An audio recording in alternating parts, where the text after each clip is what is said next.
Hi, Jim here, and you're listening to the Honest Filmmaker podcast. This week, I'm chatting to filmmaker Alex Srednoselac. How you doing, Alex? Doing well. How are you? Good, thank you very much. So I came across you actually because you've got a pretty good YouTube channel, which has got a bunch of tips on it for indie filmmakers. So I suggest everyone checks that out. And there's lots of things on there I noticed I'd like to talk about. But I guess let's start where it started for you. I'm imagining this journey with your first feature film. So tell me about that. What is it and how did you get it off the ground? Yeah, so strictly speaking about the feature film, I wrote and directed. I mean, I really did everything, but I basically made a no-budget feature film titled Cashing Out. So the poster there behind me. Shot that back in 2017, spent most of writing it in 2016. And then I spent the next 3 years editing it, releasing it in 2020.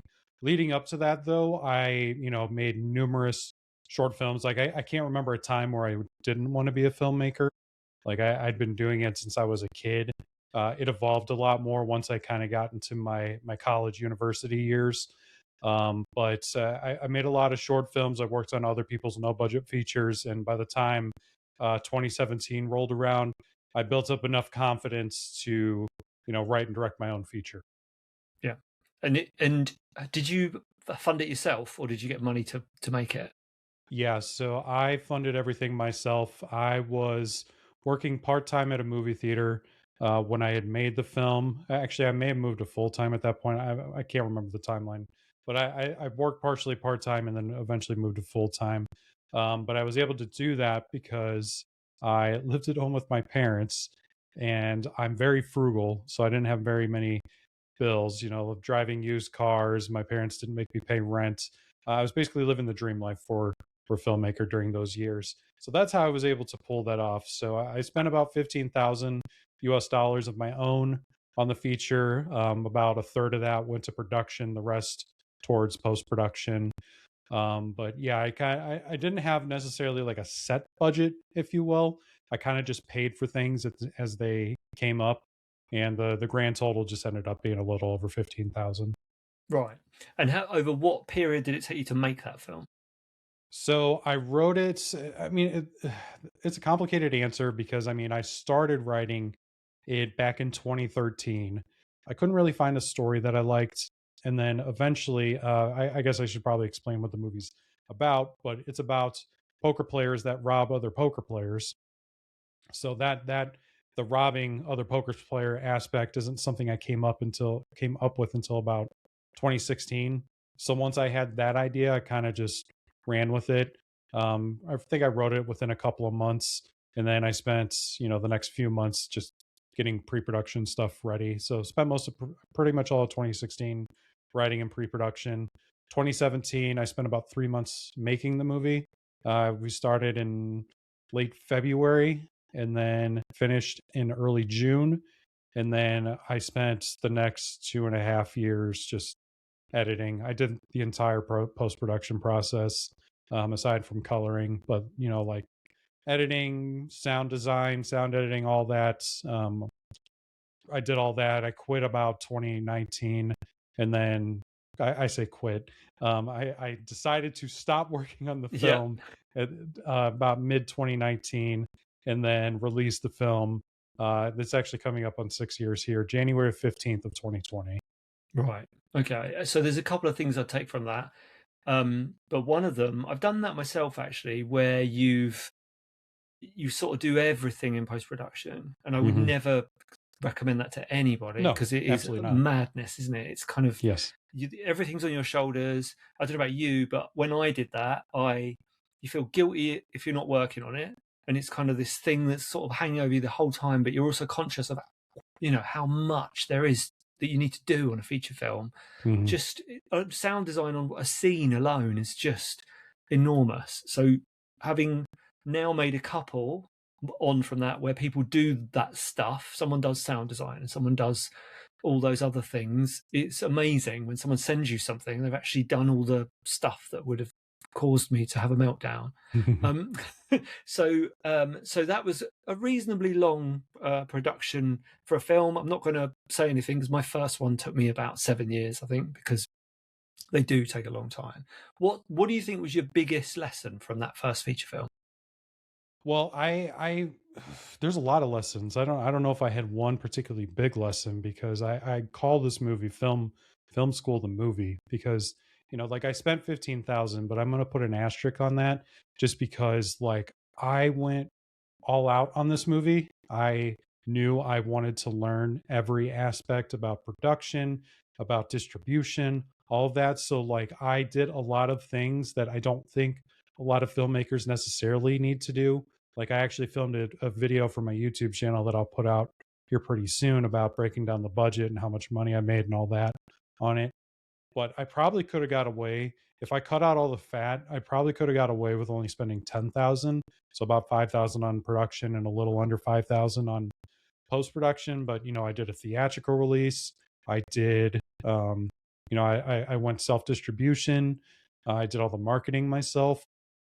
So I guess the biggest takeaway, and this is something I talk about on my channel a lot, is that you need to kind of be the cheerleader for your independent film, because you don't have millions of marketing dollars to throw at it. Like why does Hollywood spend so much money on film advertising? And it's because people aren't going to watch a movie they don't know exists. So you don't have that kind of money. How are you going to get your movie in front of people's eyeballs? And a lot of people rely on just scrolling through streaming services and hoping that they see and like your poster and your trailer and all that. And it's just not enough. So for me, my biggest takeaway that I've learned, honestly, this lesson is learned. I've learned it kind of beyond just releasing it, is that you really need to be the cheerleader, the loudest voice to get your film in front of people's eyes.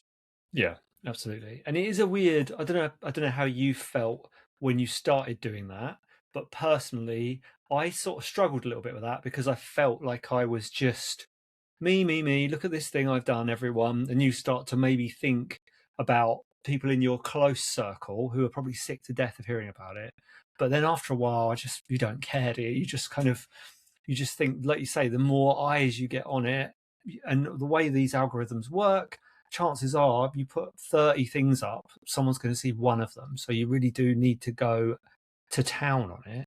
Um, just thinking, what was it you said? I was going to so self-distribution on that film, was there ever a time when you were considering traditional sales agent distributor, or was that always what you had in mind?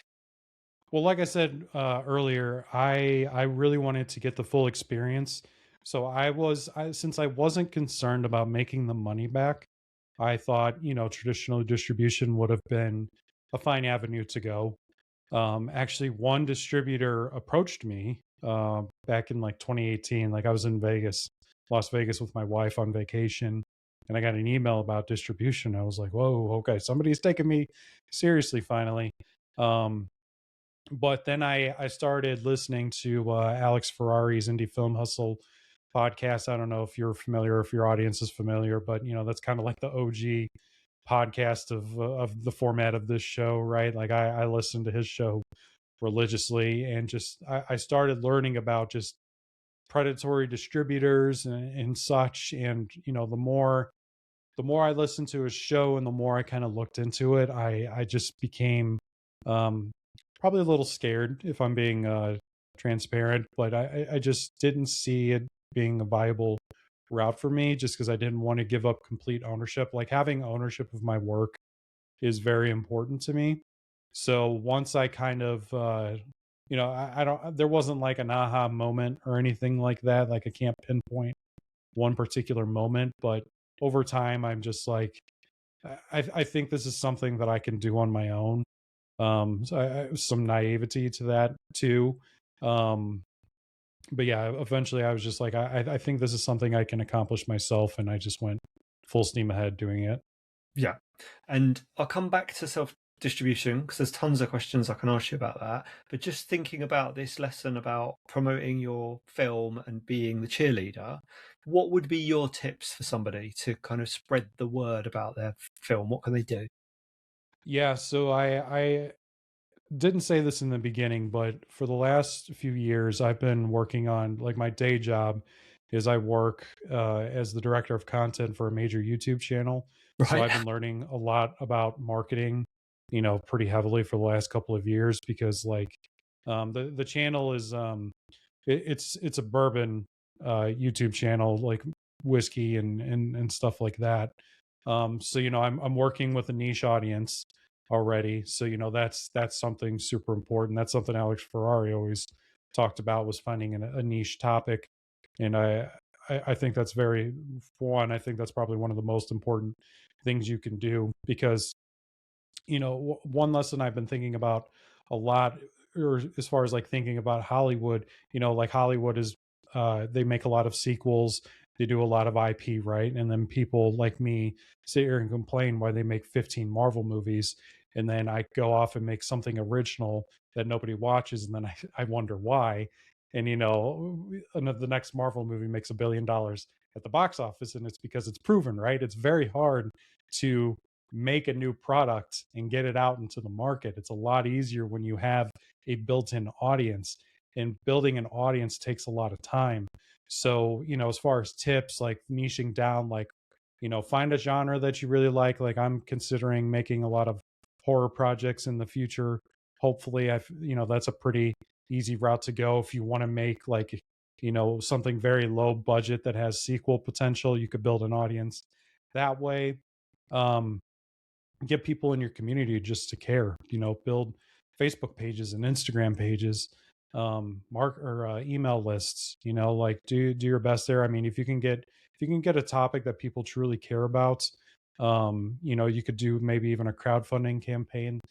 That's building an audience easily right there. So I'm still trying to figure this out myself. So as you can see, my answer here's a little rambly, but there's a lot that you can do.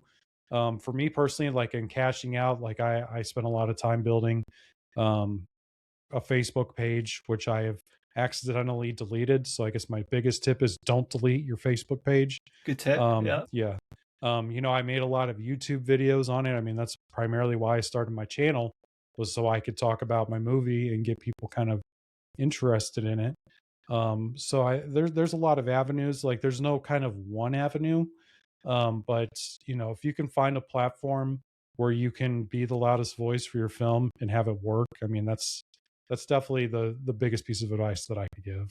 Yeah, definitely. And I'd just add to that, I guess, because I know that feeling all too well. There's so many platforms out there. There's so many places you could potentially talk about your movie. And just picking up on what you were saying, it's a bit like you sort of need to know who you are and what it is you're actually selling to people, not in terms of give me $5, more what it is, what's the idea, what's the hook, what's the thing I'm selling, and then where are those people who are interested in that particular thing, and then get on Exactly. that platform. But it's Hmm. hard, and I'd say it's, for me, it's been trial and error. It's been try this platform, try that platform. It's just throw things everywhere until stuff starts to stick, and maybe that's the course to go down. um did you try film festivals, or was that not on the table for cashing out? I did do film festivals, and I actually have a film festival story because I'm still kind of bitter about it. Oh no. So you can't see it, or actually you can see it. Our screens are a little compressed here, but this award right here is the biggest award I've won. I got that. That's at World Fest Houston, which is like a film festival where like or Steven Spielberg debuted a film at some points. Like a lot of filmmakers who have become bigger names have had films at this film festival. So I was super excited about getting into this film festival. So I got the notification that I had won this award. It was best first feature. So I'm just like I'm losing my mind because this was like a shot in the dark. I applied to a lot of film festivals, and I'm like, there's no way I'm going to get. I would say this is kind of like a medium sized film festival. Like it's not a major one, it's not a minor one. It's just right in the middle there. So they weren't going to fly me out, but they were going to pay for my hotel. Nice. They were, yeah, transportation to and from the festival. Like I just had to show up. And they would have like a big awards, like tuxedo kind of thing. Yep. Um, and then that was in February of 2020 when I got the notification. And then in March is when everything happened with COVID. So Damn it. that film festival did not happen. It has not since happened. I mean, the film festival has since happened, but the 2020 awards have not Oh, that sucks. since happened. But anyway, I'm still bitter about that. But Yeah. uh, I have done a handful of festivals. I don't think I've gone to any just because my film was primarily shown during COVID and everything was still locked down. So if I did participate in something, it was remotely. But I spent about $900 on festivals. I don't remember how many I submitted to. Probably at least 20 or 30, I want to say. And I got into probably a third of those, maybe. But I won a few awards, which I definitely plastered all over the posters. There's another marketing tip. Put laurels on those that poster, right? Um, but I have a love hate relationship with film festivals. I think it's important for marketing. I don't think you should put a ton of money into festivals, but I would say submitting to a handful of them in hopes of trying to get some awards is super important. Yeah. It's a very tricky space because there's so many of them. And you really need to go in with a strategy, but that in itself can be difficult because you could spend a lot of time trying to work your way into a particular festival and just get a no. And like you say, $900 when your film costs say 15 or 10,000, that's actually Yeah, quite a big percentage of that budget. exactly. So yeah, I don't know where I am with festivals. I'm not sure. I think for me now, the next feature I make, I don't know what that is. Unless it's something that I think will specifically benefit from festival plaudits, I probably wouldn't bother. I'd I th- probably save the money personally. I think it just depends on what kind of movie you make too. Mm. Like if you are making an action movie or a horror movie, film festivals probably aren't as necessary just because like horror, if you can find a good niche, uh you'll probably find some sort of built-in audience. But if you're made like for me, I made a thriller. It was really a drama. Um but if you make something kind of outside of a typical genre film that has a built-in audience, film festival, those laurels can be important. Just giving your film some sort of social proof. I mean, even in genre films, it can be important. So yeah, I agree with you there, but I the awards and all that, for as much as it doesn't matter, at the end of the day it does matter. Yeah. I'll give you a real world example. It's not an awards example, but my boss was featured in Forbes recently. Had just had like an article written about him, and he's exactly like what I said. He doesn't care about that kind of Mm. stuff, but that article has opened a lot of doors for us. So unfortunately, the legacy media kind of old school way of doing things still matters to some degree. Yeah. I'm saying I wouldn't enter them, but Yeah. what will happen is I'll finish it and I'll probably go on Film Freeway and I go, oh, that's only $20, that one. I'll Yeah. probably end up spending $200 on film festivals. So Right. I'm not ruling it out. Film festivals, we talked about that. Talking about self-distribution, picking how you go about that now. If you had a feature film you just finished now, where would you put it? Would you go straight to Film Hub? Would you talk to Indie Rights? What would be your top pick? So that's a very difficult question to answer now, because if you would ask me this 5 years ago, my answer from 5 years ago changes a lot from what it is right now. Because now I think about this a lot. Like if I were to do the same exact route as I did with cashing out, I don't know if I'd quite have the same success, just because the landscape is always changing so quickly. So to kind of give you an overview of just what I did when I first did the movie, I um, did Amazon Prime Video Direct, which no longer exists. Well, I mean, it exists if you're already on there, but you can't put any new content on there. But I did that to some success. I Also did Vimeo on demand to no success. But I mean, that is a self distribution avenue you can go through if all else fails. And then I didn't even do Film Hub for like the first year that I put my movie out. So, back then that strategy worked pretty great, but now I'm not so sure. So, for self distribution, I don't really like things that I can't control. And giving my film to another platform, like I'm never going to have complete levels of control because I can't just we can't go to the plat or the streaming service and just give them our movies, right? Like some people have that relationship. I'm probably never going to have that relationship. Like Tubi's not going to call me and say, when's the next Alex Srednoselac film going to come out? Um, so right now it's tough just because like, like streaming revenue is just down overall. So I don't know what platforms are great or good, which ones are going to be upcoming. If I made a movie for no money and I didn't care about making any money back, I would say Film Hub is probably the way to go. Film Hub has definitely become a lot more pay to play recently, which is unfortunate. They've gotten rid of a lot of features that I think, well, they were free, when I first got on the platform, and now they're behind a paywall, which is really frustrating. But like if you can get on Film Hub without any problems, I think that's the way to go. You're still going to have the marketing problem. I mean, you're going to have the marketing problems no matter where you are, but at least with Film Hub, you don't have to spend any money up front, which is very helpful. So if you can really just put all of your time and resources into kind of directing traffic to one particular platform, that's probably the way to go.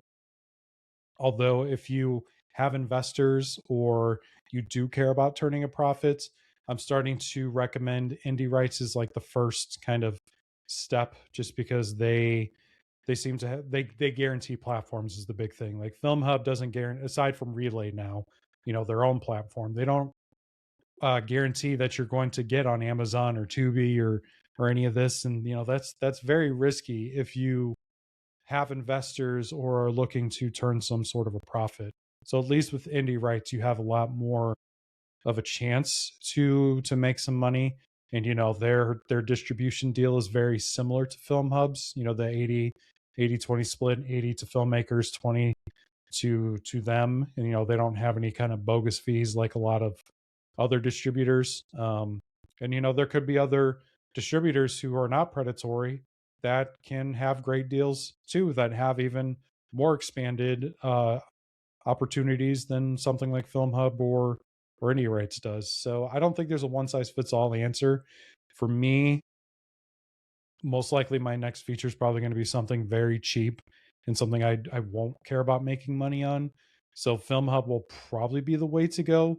But something I've been thinking about too is, like since I'm kind of in the filmmaking space and the YouTube space, there's another YouTube channel, a big YouTube channel, Yes Theory, that's they have tens of millions of subscribers, and they made a documentary, and they went the self distribution route, but put it on their own platform, sort of like a Vimeo on demand. I don't know what they did exactly. They probably made their own website. I haven't really looked too Mm. heavily into this, but that is kind of attractive to me too. So if I can build a good audience and just direct them to one place, what's to stop me from just sending them to my own website and just skipping all the other things? Now the problem with that is that I'm probably not going to have a Yes Theory size audience, and I'm going to have, it's going to be much smaller. I'm probably going to need all those different platforms. So it's complicated, right? Yeah, yeah, it is complicated. There's a lot of options out there. Um, and you're right. And I guess what I was going to ask you was, so I've never been on the paid version of Film Hub. I know some Mhm. filmmakers who do, and I have seen the main page change in a couple of things. In your opinion, what's the biggest thing we've lost, you think, from the free plan? Um, Support mostly. Like this is something. They just recently took away. Actually, here's the biggest thing that's affected me personally. I Mm, guess it hasn't really affected me too much, but it has affected other people because this was a strategy that I would recommend. But they don't allow you to distribute to other platforms that they offer. So, for an example, I mentioned at the beginning that I'm on Amazon Prime Video Direct. Well, the thing is that they offer Amazon as a streaming platform, which you're can't they don't guarantee any platforms, but I haven't seen anybody not get on Amazon once they sign up for Film Hub. But you can't say, "Oh, I don't want you to distribute on Amazon. I'm going to go do that off of my own." I was able to do that because I got into Film Hub before they made all these changes. So that's a big change. That's something that they do offer it, but it's behind a mm, paywall. But mm, most recently, they don't offer email support anymore. They say go to our frequently asked questions section for any problems you have. And one of the biggest issue I have with that is that every sort of QC problem that you can have is not addressed in their frequently asked questions. So if you have like one of the most common things people come to me, because I do a lot of Film Hub tutorials on my YouTube channel, people like one of the most common things people ask me about are about closed caption timing, or if they have duplicate frames and such, like very very niche technical things. Film Hub doesn't address any of those things. So if I'm a filmmaker who's not technically savvy, I don't know how to fix that, and it's not in your support, what am I supposed to do? I have no choice but to just submit. They give you like a three strikes and you're out kind of policy as far as submitting the first time. If I don't know what I'm doing and I can't get a hold of anybody, then what? Or say you're having a problem on the platform with payments or whatever, now you're not going to be able to talk to anybody about that. Or mm, actually, one I just thought of, they don't show you the lifetime performance of your film. They only show you 6 months back. Unless, well, there's an asterisk to that, but they had a nice chart where I could look at any month how much my movie has made, and they got rid of that. Now I mm. can look at what they've paid me every month, but not what the film brought in for that month, so the revenue. So there's a lot of basic sort of reporting that they've put behind a paywall, which I find particularly frustrating because it's like you go into YouTube's back studio, and all that data, they give out so much data for free, even if you are not making money on the platform. And then Film Hub is just like the most basic data possible. They're like, you got to pay us. It's like $1,000 a year right now, which I just think is just silly. That is a lot. That is a lot. I think a lot more people would probably sign up if it was $20 a month or something like that. Yeah, You like might do it, and if you could dip exactly. in, if you could just do the $20, get a month's worth, and then opt out, that'd be perfect. So yeah, that's there's a lot of things in there that agree with you completely. Email support thing is a real, because I remember when I put the first film I'd put on Film Hub, that three strikes thing does scare you because you think you get a one strike, and especially if you don't know what the reason is, it's getting rejected. It's not very clear exactly what it is, and it can be a tiny little technical thing. Um, that can be disheartening. So yeah, that is a big one. I wasn't too fussed about the statistics, but I am now. Now you've said that. Um, so so we talked about self distribution. We talked about Film Hub. Tell me, looking back on everything now, where you are now, and include the day job in this, the YouTube stuff. What do you wish you knew when you first sort of started out? What do I wish I knew? That's a good question because I try not to look back and like wish for anything particular. I mean, if I wish I would have known everything I know now, right? Because I would have had a much easier time, Yes, that especially would have with the been easier. marketing. Um, w- I think the marketing thing is probably the biggest avenue because like one thing I've always heard throughout my entire career, even when I was younger, and I never understood it, and I still don't understand it to a degree, but one of the things I've always read in filmmaking books and YouTube channels and just everything I've ever researched is know who your audience is before you make the movie. And when you're creative, because I consider myself, I don't 50-50 split is probably not accurate, but I consider myself like 50-50 uh, business minded and the other side creative. So when you're a creative person, you're not thinking about that. You just want to write what you want to write. And that's definitely how I was when I was in my 20s when I was making films. Like I definitely thought about the business a little bit. I think about it a lot more now. But, I was the creative person. Like I didn't care who was going to watch Cashing Out. I'd be like, yeah, poker players will watch my movie Cashing Out because it's about poker. And I was dead wrong about that.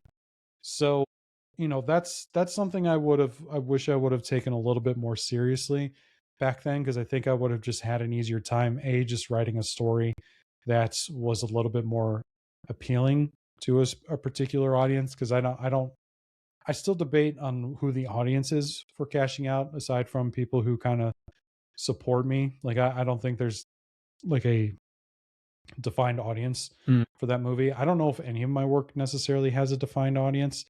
But that's something I want to start taking a little bit more seriously, thinking about just like who this movie's for. Like I talked to a filmmaker recently who made a movie around the Andy Griffith Show, which is smart because it's like you're kind of taking a built-in audience for something and you're turning it into something new. So that way you have an easier time marketing it. So he thought about who the audience was for this film, and it was for fans of this show, or a particular horror genres. Like you're thinking about the fans of that genre. So the my answer is always going to be the marketing, just because like it's something I still don't understand completely. I'm still always learning about it. But from a filmmaking perspective, um, because I think that's probably a little bit more useful to people who are kind of a little more creative and not business minded. For the filmmaking aspect, I wish I would have done a little bit more of what I wanted and not been so concerned about it's almost like the exact opposite of what I I was just going to said. say, it sounded it's like it's that's the where you were exact going. opposite of Yep. where I'm going with this, so I apologize that I'm kind of contradicting myself here. But I wish I would have cared less about what people thought and just been a little bit more creatively free, because when I was in my 20s, I took filmmaking so seriously. I'm like, I need to make good films, I need to be the best writer, I need to do this and I need to do that. And I think honestly that stunted my work a lot. Like I think it held me back from doing a lot of things I could have done, cuz like we know when I was in high school, like I was just making whatever. Like I still cared about that kind of thing, but I was just making whatever I wanted. Whereas like I was so worried about, are people going to perceive me as being a good filmmaker? And now like I think as artists, like it's kind of impossible to not think about that, because we, deep down we want people to care about our work. But I'm definitely leaning a lot more these days towards just not caring about that, unless I needed to make money. If I needed to make money, that's a little bit different. That requires a whole different sort of mindset. But just from specifically from a filmmaking perspective, I wish I would have just been a little bit more creatively free. I know where you're coming from, and it is that what you're talking about with those two sides is that line that you have to skate between doing something you love and doing something that people are actually going to want to watch, Hmm. and that is not easy. And it's not easy even when you're writing. It's not easy because if you're not careful, as you're writing, you hear that on voice on your shoulder going, "No one's going to watch this. This is too weird and doesn't fit into a genre," and you have to ignore all of that, and then yeah, absolute headache.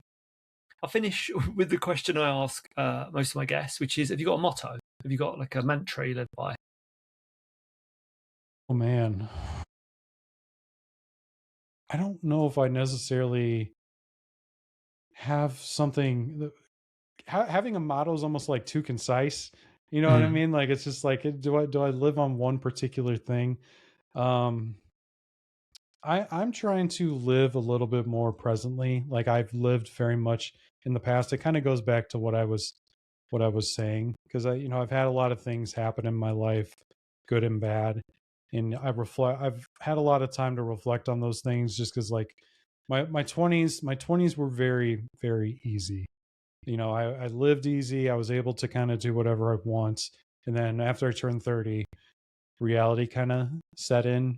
And, like I had a lot of personal things happen that I don't even know how to put it in the right words, but it's changed me a lot.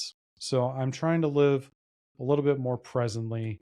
I'm I'm trying to live a little more creatively freeing, because at the end of the day, like once we're all gone, none of this is going to matter.